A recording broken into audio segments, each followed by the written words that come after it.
historic conflicts. To truly understand the Vietnam War, we must first go back, not just to 1954, when the country was divided, but decades earlier. For nearly a century, Vietnam was a colony of France. Under French rule, Vietnamese people were denied independence, education, and basic rights. Resistance movements emerged, but were brutally crushed. Then came World War II. Japan invaded and briefly ousted the French. In 1945, when Japan surrendered, a power vacuum was left behind. At this moment, the Viet Minh, a revolutionary group led by Ho Chi Minh, took control of Hanoi and declared independence for Vietnam. But the French weren't ready to give up their colony.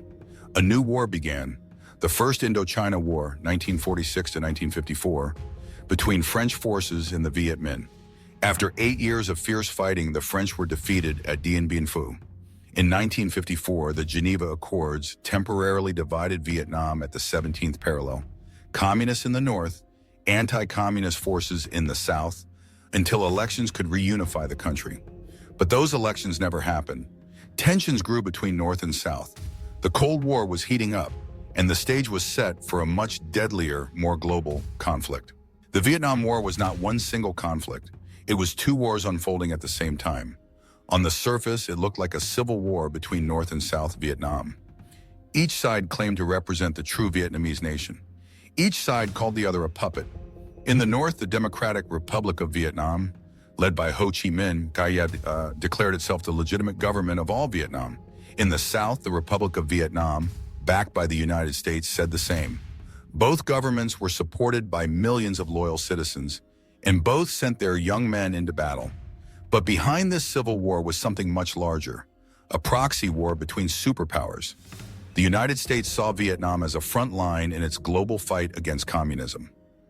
According to the domino theory, if Vietnam fell, other Asian nations would follow.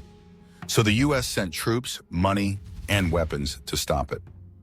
On the other side, the Soviet Union and Communist China saw Vietnam as a chance to weaken American influence. They armed and trained the North Vietnamese and the Viet Cong in the South. What happened next was a war with two battlefields, one visible in the jungles and cities of Vietnam, and one invisible in the halls of Moscow, Beijing, and Washington. Vietnam became more than a nation fighting for unity. It became the stage where Cold War giants competed for global dominance, while the Vietnamese people bore the cost. The Vietnam War cannot be understood without examining the roles of the world's superpowers. At the heart of it all was the Cold War, a global struggle between the United States and the Soviet Union, between capitalism and communism. Vietnam, a small country, became a strategic pawn in this high-stakes game. For the United States, Vietnam was a test of credibility. If America let South Vietnam fall, it feared other allies across Asia would lose faith. The U.S. sent over 500,000 troops, dropped millions of tons of bombs, and poured billions of dollars into the conflict, trying to contain communism at any cost. For the Soviet Union, supporting North Vietnam was a way to expand its influence in Southeast Asia and challenge American power.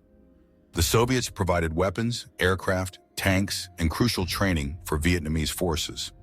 Soviet advisors helped design and operate air defenses, including the surface-to-air missile systems that shot down U.S. planes.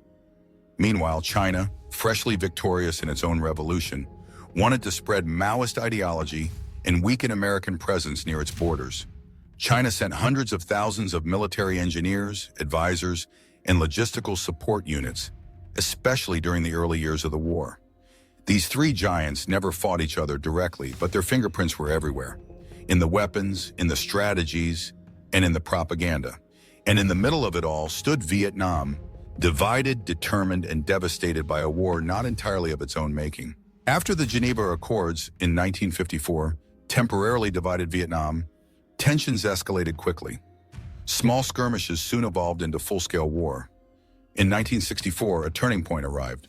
The Gulf of Tonkin incident, in which U.S. ships claimed they were attacked by North Vietnamese torpedo boats, gave the U.S. Congress a green light to enter the war directly. Whether the attack really happened remains debated to this day. By 1970, the United States began a full military intervention. Troops landed in Da Nang. Operation Rolling Thunder, a massive bombing campaign over North Vietnam was launched. America hoped overwhelming firepower would break the enemy's will. But the North Vietnamese and the Viet Cong used a different playbook: guerrilla warfare. They avoided direct confrontation, attacked supply lines, ambushed patrols, and used the dense jungle to their advantage. Their most powerful weapon was not bombs, but time, patience, and the support of local villagers. In 1968, the North launched the Tet Offensive, a coordinated surprise attack on over 100 cities during the Lunar New Year. Though militarily repelled, it shocked the world. Many Americans began to question whether victory was even possible. By 1972, the U.S. began withdrawing troops under a policy called Vietnamization, training South Vietnamese forces to take over. But as the North pushed harder, the U.S. launched one final air campaign, Operation Linebacker II, or the Christmas bombings, which devastated Hanoi and Haiphong. In 1973, the Paris Peace Accords were signed. U.S. troops left Vietnam, but the war did not end. In April 1975, North Vietnamese tanks rolled into Saigon. The war was over, Vietnam was reunited, but at an unimaginable cost. The Vietnam War ended in 1975, but for millions of people, the nightmare was just beginning. By the end of the war, an estimated 3 million Vietnamese had lost their lives: soldiers, civilians, old people, and children alike. On the American side, over 58,000 soldiers were killed and more than 150,000 wounded. But numbers don't tell the full story. Families were shattered. Cities were turned to rubble. Entire villages were erased from the map. The U.S. military dropped more than 7.5 million tons of bombs on Vietnam, Laos, and Cambodia, more than all bombs used in World War II combined. The use of Agent Orange, a chemical defoliant, left deep scars on the environment and generations of Vietnamese. It poisoned soil and water, caused birth defects, cancer, and suffering that continues even today. Economically, both North and South Vietnam were devastated. Infrastructure was destroyed, farmland was ruined. The recovery would take decades. Politically, the war left a divided legacy. In Vietnam, reunification came with both pride and pain. For many in the South, the post-war years meant displacement, re-education camps, or escape by boat. In the United States, the war sparked mass protests, tore apart public trust, and left veterans facing trauma, neglect, and alienation. It was the first war America lost, and its psychological impact ran deep.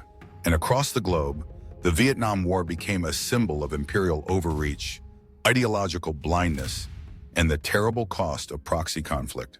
The Vietnam War was not just a war between North and South, not just a Cold War battle between East and West. It was a human tragedy, a story of a nation caught between great powers, ideologies, and generations. It taught the world that no amount of bombs or firepower can win against a people determined to fight for their future. It showed that democracy and freedom cannot be exported at gunpoint, and that ideology, when used to justify violence, always leaves scars. For Vietnam, the war brought both independence and unimaginable loss.